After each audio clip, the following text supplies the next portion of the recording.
এই থিয়েটারে দেখা শোনা 13 বছরের নাগরিক জীবনের সবচেয়ে প্রিয় মানুষকে, নাগরিকের সবচেয়ে প্রিয় মানুষ ওভাবে বলাটা তো খুব কঠিন, ওভাবে বলা কঠিন। তবে একটা দুর্বলতা কোনো না কোনো কারণে থেকে যায় না কারো না কারো প্রতি।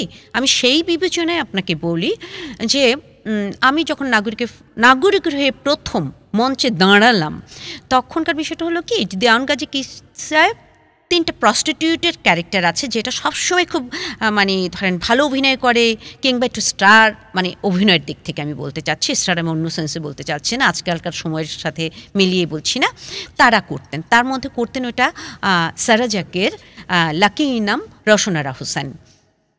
তো একটা শো লাকি ভাবি পারলেন না, কোনো একটি সমস্যার কারণে করতে পারলেন না।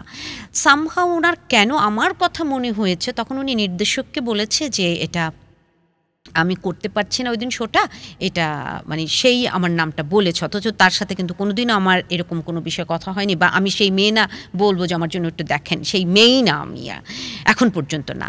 তো সে বলেছে, নূর ভাই বলছে ও পারবে, কারণ দেখে যে চুপচাপ বসে থাকে, একটা নরম মেয়ে, সে বসে থাকে চুপচাপ, কথা কম বলে, আস্তে আস্তে হাঁটে, এরকম একটা প্রস্টিটিউটের ক্যারেক্টার, এরকম মানে আউটবাস্টিং একটা ক্যারেক্টার ও করতে পারবে।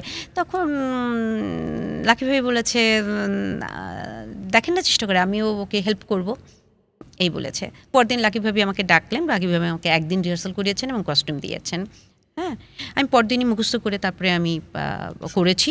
এবং সবচেয়ে বড় কথা যে একটা সময় এমন হয়েছে যে দেওয়ান গাজী কিসায় আমার ওই দৃশ্যটার সময় যারা আছে না, যে কেউ কাউন্টারে আছে, টিকিটে আছে দায়িত্বে, কেউ হল ম্যানেজমেন্টে, কেউ এই দলের সবাই একজন এক এক দায়িত্ব থাকে না, এমন একটা সময় গেছে যে আমার সিনের সময় সবাই এসে পিছনে সারিতে বা হলে ঢুকতো আর কি, এবং নির্দেশক আসাদুজ্জামান নূর সে দেখে খুব প্রশংসা করেছেন, ওয়েল ডান। হ্যাঁ।